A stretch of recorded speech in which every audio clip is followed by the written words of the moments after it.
નમસ્કાર મિત્રો, હું છું ગોપાલ ઇટાલિયા. વિસાવદર વિધાનસભાની ચૂંટણીમાં વિસાવદરના ક્રાંતિકારી ખેડૂતોએ, આગેવાનોએ, પશુપાલકોએ, મજૂરોએ ભાજપ અને કોંગ્રેસના ગઠબંધનને જે ભૂંડી રીતે જાકારો આપ્યો છે એ જોઈને ભાજપ અને કોંગ્રેસ બંને પાર્ટી રઘવાઈ થઈ છે. વિસાવદર વિધાનસભાની ચૂંટણી વખતે હોટલમાં બેસીને કોંગ્રેસ પાર્ટીના લોકોએ જે રીતે પૈસા વેચી અને ભાજપના સમર્થનમાં કામ કર્યું અને કોશિશ કરી કે ગોપાલ ઇટાલિયા હારી જાય, પણ એ કોશિશ નિષ્ફળ ગઈ અને ભાજપ અને કોંગ્રેસ બંનેને એકદમ શરમજનક હાર મળી. ત્યારથી આ બંને લોકોએ ષડયંત્રો ચાલુ કર્યા છે. તમે જોશો કે વિસાવદર વિધાનસભાની ચૂંટણી પૂરી થયા પછી મોરબીમાં, રાજકોટમાં, ગાંધીધામમાં, ચૈતરભાઈની સભામાં, પ્રવીણભાઈ રામની સભામાં, કેશોદ ખાતે અલગ અલગ અનેક સભાઓમાં ભાજપના માણસો આવીને અમારી સભાઓને ડિસ્ટર્બ કરવાનું, સભાઓને અંદર દુષ્કૃત્ય કરવાનું, સભાઓની અંદર આવી અને હલ્લાબોલ કરવાનું કે પ્રશ્નના નામે અરાજકતા ફેલાવવાનું કામ ભાજપના માણસો કરતા હતા. પણ ભાજપના માણસો અમારી સભામાં આવીને સભા ડિસ્ટર્બ કરવાની કોશિશ કરતા હતા. એ જોઈને જનતા નારાજ થઈ કે ભાજપવાળા આ ધંધો કરે છે અને આ યોગ્ય નથી. ગોપાલ ઇટાલિયા જીત્યો છે તો એ જનતાના આશીર્વાદથી જીત્યો છે. એટલે ભાજપે સ્ટ્રેટેજી બદલી. અત્યાર સુધી સભામાં માત્ર ભાજપના માણસો આવતા હતા ડિસ્ટર્બ કરવા. કેશોદમાં પ્રવીણભાઈની સભામાં, ચૈતરભાઈની સભામાં, ઈશુદાનભાઈની મોરબીની સભામાં, મારી સભામાં રાજકોટમાં અને ગાંધીધામમાં, આટલી જગ્યાએ સભામાં ભાજપના માણસોએ આવી હો હલ્લો કર્યો. પરંતુ ગઈકાલે સ્ટ્રેટેજી ભાજપે બદલી. ભાજપે કોંગ્રેસના માણસને સભામાં મોકલ્યો, જેથી કરીને હવે ભાજપનું ખરાબ ના દેખાય અને એવું લાગે કે આ તો કોંગ્રેસ વાળા વિરોધ કરે છે. એક કોંગ્રેસી માણસને મારી સભામાં મોકલી અને એને એવું કહેવામાં આવ્યું કે ભાઈ તારે આ સભાને ડિસ્ટર્બ કરવાની છે, જેથી કરીને એવું લાગે કે ભાજપ વાળા નથી, આ તો કોંગ્રેસ વાળા છે. સ્ટ્રેટેજી ભાજપે બદલી છે, પણ વાત તો એની એ જ છે કે ભાજપ અને કોંગ્રેસ બંને ભેગા મળીને આમ આદમી પાર્ટીને ગુજરાતમાં આગળ વધતી રોકવા માંગે છે. કારણ કે છેલ્લા 30 વર્ષોથી ભાજપ અને કોંગ્રેસ બંને પાર્ટીઓએ ભેગા મળીને જનતાનું શોષણ કરવાનું કામ કર્યું છે. ભાજપે જનતા ઉપર દમન કર્યું, ભાજપે જનતાનું શોષણ કર્યું, ભ્રષ્ટાચાર કર્યો, તાનાશાહી કરી. એનો વિરોધ કરવાના બદલે કોંગ્રેસે એનું કમિશન લઈ લીધું અને આ ભાગીદારીનો ખેલ 30 વર્ષોથી ચાલતો હતો. એ ખેલ હવે આમ આદમી પાર્ટીના આવવાથી બંધ થઈ રહ્યો છે.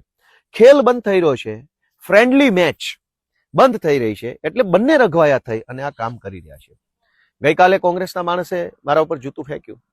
મને કઈ વાંધો નથી, મેં તો કાલે જ કીધું કે હું માફ કરું છું. એ માણસ હાથો બન્યો છે, એને ક્યારેક અંદાજ આવશે, અહેસાસ આવશે કે એને ખોટું કામ કર્યું છે.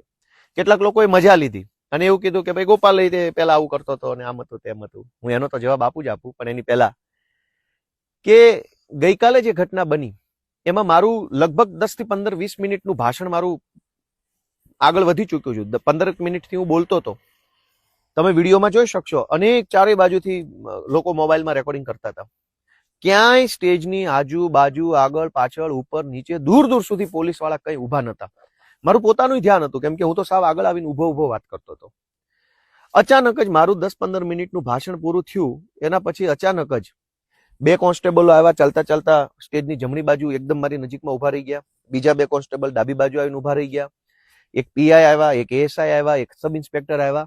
એમ મળીને કુલ 8-10 પોલીસ વાળા આવીને અચાનક સ્ટેજની આજુબાજુ ગોઠવાવા લાગ્યા. જનતા અને હું તો ભાષણ કરતા કરતા જોઈ રહ્યો હતો કે અચાનક કેમ એટલા બધા પોલીસ વાળા આવ્યા, અને જનતા પણ જોઈ રહી હતી કે અચાનક એટલા બધા પોલીસ આવીને ગોઠવાવા કેમ લાગ્યા.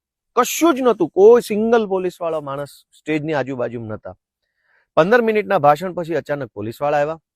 એ પોલીસ વાળા પોતે જ આ કોંગ્રેસી માણસને લઈને આવેલા. કોંગ્રેસી માણસ આવીને ટોળામાં બેઠો અને પોલીસે જેવો ઈશારો કર્યો તરત જ એને એનું જે કઈ કામ હતું એ કર્યું. પોલીસ એકચ્યુઅલમાં ખરેખર એને એસ્કોર્ટ કરવા આવી હતી, કેમ કે પોલીસને અને પેલા કોંગ્રેસી બંનેને ખબર હતી કે જૂતું ફેંકશે અને કદાચ પબ્લિક ઉશ્કેરાઈ જાય અથવા પબ્લિક ટોળું થઈ જાય ને કઈ ઝપાઝપી થાય તો પોલીસ વાળા એડવાન્સમાં, જૂતાની ઘટના બનતા પહેલા એડવાન્સમાં આવી અને પેલા માણસને પ્રોટેક્શન આપવા માટે અને પબ્લિક ટોળામાં ઘેરી ન લે એટલે એને એસ્કોર્ટ કરીને લઈ જવા માટે પેલા પોલીસ ગોઠવાઈ ગઈ. પછી પેલો માણસ, પછી જૂતું, પછી ફટાફટ પોલીસ આવીને પેલાને પકડીને લઈ જવાની કોશિશ કરે છે. એ દરમિયાન જનતાનું ટોળું થયું અને પછી તો ટોળામાં તો શું બોલવાનું, શું થયું શું ના થયું. એનો સીધો અર્થ એ છે કે કાર્યકર્તા કોંગ્રેસી છે, પણ પોલીસે કોના કહેવાથી કોંગ્રેસી કાર્યકર્તાને સપોર્ટ આપ્યો? ભાજપના કહેવાથી. ભાઈ પોલીસ તો દારૂની, ડ્રગ્સની, જુગારની, બળાત્કારની એફઆઈઆર લખવા તૈયાર નથી, તો આ કોંગ્રેસી માણસને બચાવવા માટે કેવી રીતે આવી ગયા? તો સાફ છે ગઈકાલની ઘટના પરથી કે કોંગ્રેસ અને ભાજપ બંને ભેગા મળી અને જામનગરની અંદર મારી ઉપર હુમલો કરવાની કોશિશ કરી, ને એમાં પોલીસે પેલા માણસને પ્રોટેક્શન આપ્યું. અત્યારે જ્યારે હું આ બોલી રહ્યો છું ત્યારે મારી ઘડિયાળમાં 12:37 થયા છે. આજે 6મી તારીખના 12:37. હજુ સુધી એ માણસ ઉપર કોઈ પોલીસ કાર્યવાહી નથી થઈ. હું તો એફઆઈઆર કરવાનો નથી, મેં તો એને માફ કરી દીધો છે કે એ આથો બન્યો છે, એને એની ભૂલનો અહેસાસ થશે, ઈશ્વર એના પરિવારને ખુશ રાખે એવી પ્રાર્થના કરી અને મેં છોડી દીધું છે. પણ સામાન્ય સંજોગોમાં આવું કંઈ પણ બને તો પોલીસ જાતે ફરિયાદી બનીને એફઆઈઆર પણ કરતી હોય છે, 151 કરતી હોય છે, 2-4 દિવસ જેલમાં રાખતી હોય છે. આ કિસ્સામાં આટલી બધી મહેરબાની કેમ? અમારા આમ આદમી પાર્ટીના ધારાસભ્ય હેમંત ખવા પહેલા કોંગ્રેસ પાર્ટીમાં કામ કરતા હતા, એટલે આ ભાઈ પણ કોંગ્રેસી છે, એટલે બંનેના જૂના ફોટા લાવી અને ટીવીમાં એજન્ડા ચલાવવામાં આવ્યો કે આમાં શું છે શું છે શું છે. ભાઈ આસારામની સાથે પણ નરેન્દ્ર મોદીનો ફોટો છે, તો શું એનો અર્થ શું કાઢવાનો? સુરતની અંદર ડ્રગ્સ વેચતા રંગે હાથ પકડાયેલા અમિત આહિરની સાથે ગુજરાતના ગૃહમંત્રીનો ફોટો છે, તો શું સમજવાનું? તો ફોટાઓ આજકાલ કોઈ પણ પબ્લિક પ્રોફાઇલના માણસો છે એના ફોટાઓ કેટલાક લોકો સાથે હોતા હોય છે, પણ સવાલ એ નથી કે આ કોંગ્રેસી માણસ જે જામનગરમાં આવ્યો હતો એનું કોની સાથે ફોટો. સવાલ એ છે કે પોલીસ એને એટલી બધી મહેરબાની કેમ? કમસે કમ 151 તો પોલીસે કરવી જોઈતી હતી, પોલીસે 151 પણ નથી કરી. હવે તમે વિચારો કે હર્ષ સંઘવીની સભામાં કોઈ જૂતું ઉછાળી જાય તો શું પોલીસ જવા દેશે? નહીં જવા દે. હર્ષ સંઘવી તો ફરિયાદી નહીં બને, પણ પોલીસ ફરિયાદી બનશે. શું કામ? કેમ કે એમને મેડલ જોતા હોય છે, પ્રમોશન જોતા હોય છે, હર્ષ સંઘવી સાહેબની નજરોમાં ગુડ બોય બનવું હોય છે, કેટલાક લોકોને કમરના પટ્ટા ગળામાં પહેરવા હોય છે. તો દોસ્તો આ ઘટનામાં સાફ છે કે ભાજપ વાળા, ભલે ભાજપના નેતાઓનો તો ધંધો જ આવો છે કે અમે કોઈ ષડયંત્ર કર્યું, અમે કોઈ આમ તેમ કર્યું. ભાઈ અમે ષડયંત્ર કર્યું છે તો તમે પકડો એ માણસને, એની ઉપર એફઆઈઆર કરો, એની પાસેથી તપાસ પુરાવા લઈ લો, વોટ્સએપમાં, ફેસબુકમાં, ફોનમાં કોની યારે વાત કરી છે, કોને ષડયંત્ર ગોઠવું, કોને કોને પૈસા આપ્યા નથી આપ્યા, છોડી કેમ દીધો? અત્યારે પોલીસે એની ઉપર કોઈ કાર્યવાહી નથી કરી. એનો અર્થ એ કે પોલીસે એને સપોર્ટ આપ્યો છે પૂરેપૂરો ગોપાલ ઇટાલિયા પર જૂતું ફેંકવા માટે. હવે બીજો મુદ્દો એ છે કે ભાજપ અને કોંગ્રેસને આવા કૃત્યો કરવા માટે સમય મળી રહેશે, માણસો મળી રહેશે, પણ સામાન્ય જનતાનું કામ કરવા માટે એની પાસે સમય નથી. ગુજરાતમાં માવઠું આવ્યું, હજારો ખેડૂતોને આજની તારીખમાં કાણી કોડી મળી નથી. કેટલાક લોકોને થોડા ઘણા પૈસા કદાચ મળ્યા હશે એવું માની લઈએ, પણ હજારો ખેડૂતોએ ફોર્મ ભર્યા છે, કોઈના ખાતામાં પાવલી આવતી નથી. સતત પબ્લિક લાઈનમાં ઊભી છે, ખાતર માટેની લાઈન, માવઠાના ફોર્મ ભરવાની લાઈન, ટેકાના ભાવે મગફળી કે ચણા કે સોયાબીન વેચવાની લાઈન. પબ્લિક તો લાઈનમાં ઊભી છે, ખેડૂતો લાઈનમાં ઊભા છે. ખેડૂતોની લાઈન છે ત્યાં કંઈક મદદ કરવાના બદલે ભાજપ અને કોંગ્રેસ બંને ભેગા મળી આમ આદમી પાર્ટીને રોકવાની કોશિશ કરે છે. આ તો દુર્ભાગ્ય છે. અને કેટલાક લોકોએ મજાક લેવાની કોશિશ કરી કે ભાઈ કર્મનો સિદ્ધાંત લાગુ પડી ગયો છે, ગોપાલ ઇટાલિયાને જૂતું પડ્યું છે. સરસ, કઈ વાંધો નહીં, એમાં શું ખોટું છે? કર્મનો સિદ્ધાંત એ નથી. પ્રદીપસિંહ ઉપર જૂતું ફેંકનાર વ્યક્તિ છે એ વ્યક્તિ કોઈ રાજકીય પક્ષમાં ત્યારે નહોતો. જે દિવસે આ ઘટના બની, જે તારીખે, ત્યારે એ માણસ કોઈ પાર્ટીમાં નહોતો. એટલે બિલકુલ બિન પોલિટિકલ ઘટના હતી.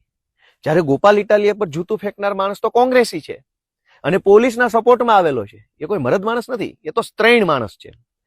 એ એકદમ ડરપોક માણસ છે, કાયર માણસ છે. પોલીસના ટોળામાં આવીને હુમલા કરી જાય તો કાયરોનું કામ છે.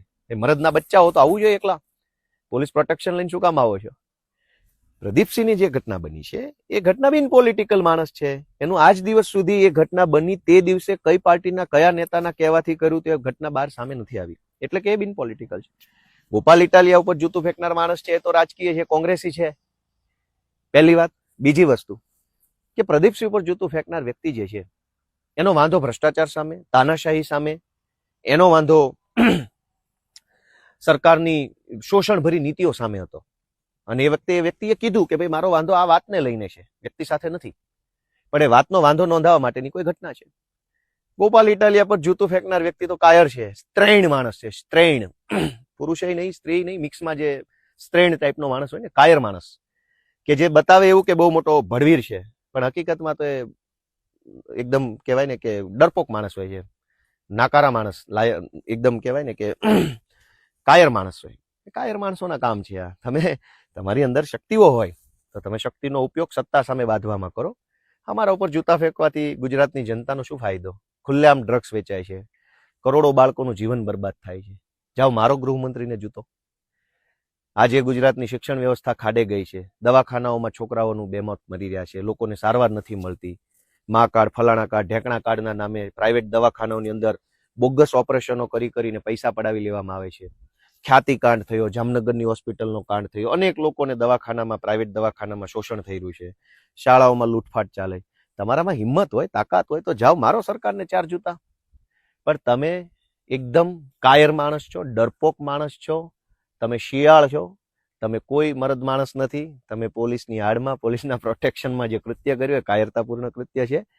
અને મરદ માણસો એને કહેવાય જે વિધાનસભામાં જઈને ખુલ્લી છાતીએ પડકારની સામે હજારો લાખો કરોડોના સુરક્ષા ઘેરાની વચ્ચે તે પોતાના વિચારો પર અડગ ઉભા રહે અને વિધાનસભામાં જઈ, અંગ્રેજોની એસેમ્બલીમાં જઈ અને કામ કરી આવે. ભગતસિંહને નીડર માણસ કહેવાય, એવું કામ કરનાર નીડર કહેવાય. કાયરોની જેમ આવીને ટોળામાં બેસી જાય એ કઈ બહાદુર માણસની નિશાની નથી. કોંગ્રેસના કાર્યકર્તાઓની વિનંતી છે કે તમે 30 વર્ષ સુધી ભાજપની સાથે મળી જનતાનું ઘણું શોષણ કર્યું છે. હજુ મહેરબાની કરો. આવું બધું કરવાથી, ભાજપનો હાથો બનવાથી તમને કોઈ ફાયદો નથી. હું આજે ગુજરાતની જનતાને એક વિનંતી કરું છું કે આ ભાજપ કોંગ્રેસની જોડીને ઓળખો.